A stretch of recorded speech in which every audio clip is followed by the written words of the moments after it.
Saludos, mi nombre es Merly Smith, licenciada Quesada. Mi matrícula es 218-4945. El día de hoy estaré exponiendo sobre la materia bioquímica, sobre los lípidos. Mi sesión es 014 y mi facilitadora es Carlita Sáez de Antigua. Bien, en un primer momento tenemos aquí un esquema el cual nos está dividiendo los tipos de ácidos grasos, los lípidos con ácidos grasos y los lípidos sin ácidos grasos. Bien, los ácidos grasos están divididos en saturados e insaturados.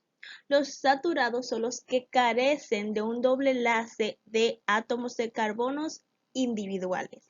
Los insaturados son los que tienen aunque sea uno solo. Bien, entonces, los lípidos con ácidos grasos son saponificables. ¿Qué quiere decir eso? Que está compuesto por un alcohol unido y tienen ácidos grasos como lo dice su nombre. Se dividen en simples y complejos. Los simples están divididos a su vez por triglicéridos y ceras. Y los complejos están compuestos a su vez por fosfoglicéridos y esfingolípidos. Bien, los lípidos sin ácidos grasos, que son insaponificables, estos no tienen el alcohol y tampoco tienen ácidos grasos, como dice su nombre. Estos se dividen en esteroides e isopranoides.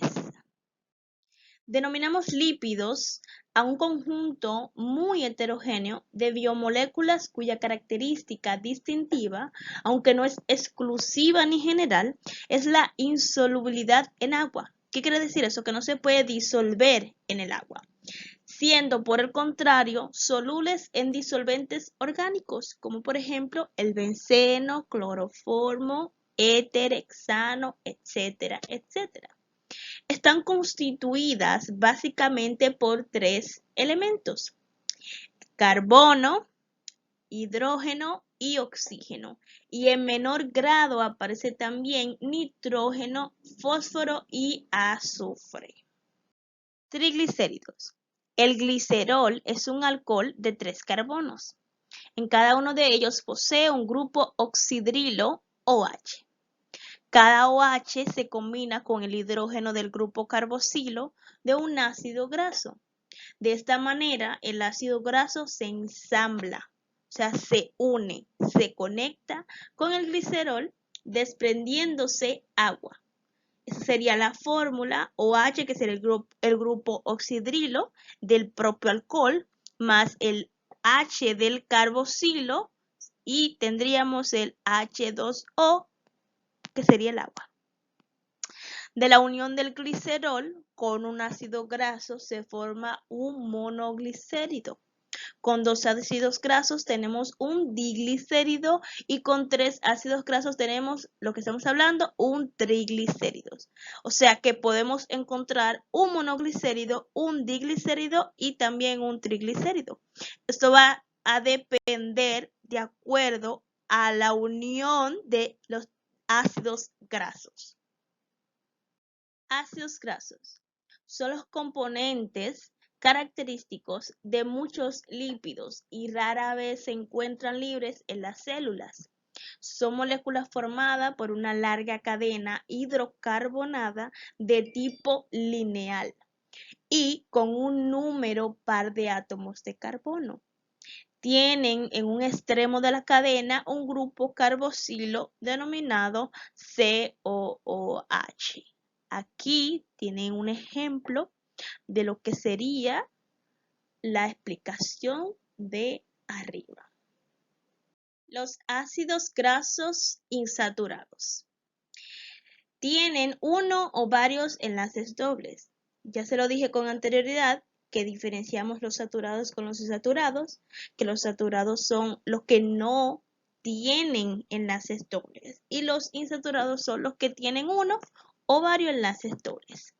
Son ejemplo el oleico, que tiene 18 átomos de carbono y un doble enlace. y el linoleico, que tiene 18 átomos de carbono y 2 doble enlaces. Suelen ser líquidos a temperatura ambiente. Los lípidos también pueden clasificarse según su consistencia a temperatura ambiente, o sea, según la forma que toma cuando está en presencia de la temperatura ambiente. Aceite, cuando la grasa es líquida, por ejemplo, el aceite de oliva. Grasa, cuando la grasa es sólida, por ejemplo, la manteca de cerdo o manteca de cacao, y etcétera, etcétera. Triacilglicéridos o grasas.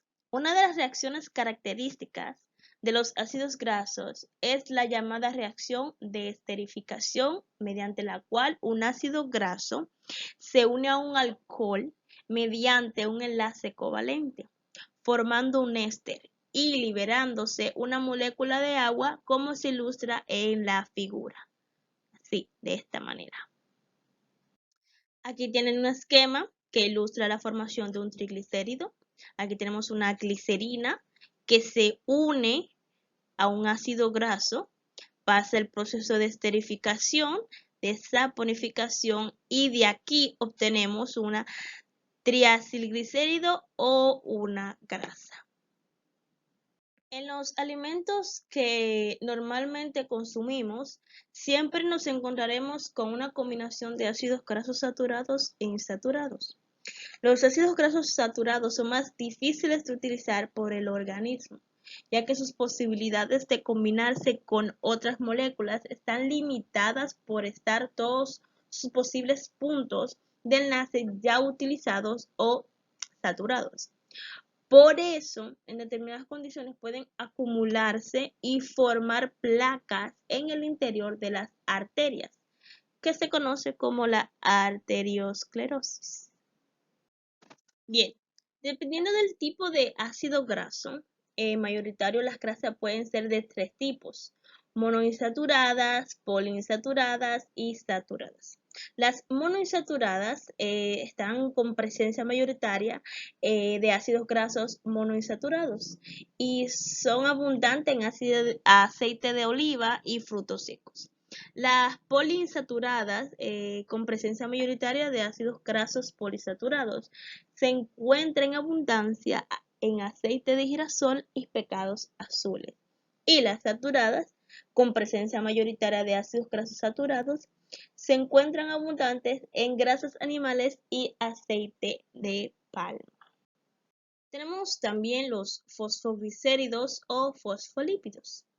Siguiendo en importancia nutricional, se encuentran los fosfolípidos, que incluyen fósforo, como mismo tiene su nombre, en sus moléculas, entre otras cosas. Forman las membranas de nuestras células y actúan como detergentes biológicos. El fósforo, también como dato curioso, lo podemos encontrar en los huesos, al igual que el calcio. Aquí tenemos los esteroides, que si se recuerdan de la primera diapositiva donde presenté los esquemas, los esteroides pertenecen a los lípidos sin ácidos grasos. Entonces, son derivados del anillo del ciclopentanoperidrofenantreno. A estos compuestos se les conoce como el nombre de esteroides. En este grupo destaca el colesterol, que es el compuesto causante de la aterosclerosis, y el colesterol, cuya fórmula se muestra en la figura, consta del ciclopentanoperidrofenantreno con un grupo OH o grupo hidroxilo en el carbono 3 y una cadena hidrocarbonada en el carbono 17, como muestra aquí la imagen y aquí también de manera más desarrollada. Los ácidos grasos más pequeños, o sea, de menos de 12 átomos de carbono, pasan directamente a la sangre y son transportados al hígado, donde se utilizan para producir energía. Los ácidos grasos más grandes, que son 2 átomos o más de 2 átomos, se unen con otras moléculas de proteínas, fosfolípidos y colesterol, formando algo así como un autobús multirracial de transporte de nutrientes, porque al ser tan grandes no no son tan fáciles de llegar al hígado. Entonces, estas grandes moléculas de transporte se denominan lipoproteínas, de las cuales vamos a hablar en la siguiente diapositiva. Las lipoproteínas son la clave para la comprensión del proceso de la enfermedad cardiovascular y pueden ser de diferentes tipos en función de su tamaño y de su composición. Básicamente se dividen en kilomicrones, VLD, LDL y HDL. Las kilomicrones son grandes partículas esféricas que transportan los lípidos en la sangre hacia los tejidos. Las proteínas que contienen, llamadas apolipoproteínas, sirven para aglutinar y estabilizar las partículas de grasa en un entorno acuoso como el de la sangre. Actúan como una especie de detergente y también sirven como indicadores del tipo de lipoproteínas de que se trata. Los receptores de lipoproteínas de las células pueden así identificar a los diferentes tipos de lipoproteínas y dirigir y controlar su metabolismo. Bien, la VLDL, conocida como lipoproteínas de muy baja densidad, se produce en el hígado a partir de los hidratos de carbono cuando estos son la principal fuente de calorías de la dieta. Tienen una mayor proporción de fosfolípidos, colesterol y proteínas que los kilomicrones, lo que ya mencionamos anteriormente, y su mecanismo de degradación es similar al de los kilomicrones. Seguimos. Entonces tenemos aquí la LDL o lipoproteínas de baja densidad. Son las principales portadoras de colesterol en la sangre. Se producen cuando se descomponen otras lipoproteínas como la PLDL principalmente, la grasa o por síntesis en el hígado. Una de sus tareas es la de asegurar el paso de colesterol a los tejidos para formar parte de las membranas celulares y producir hormonas.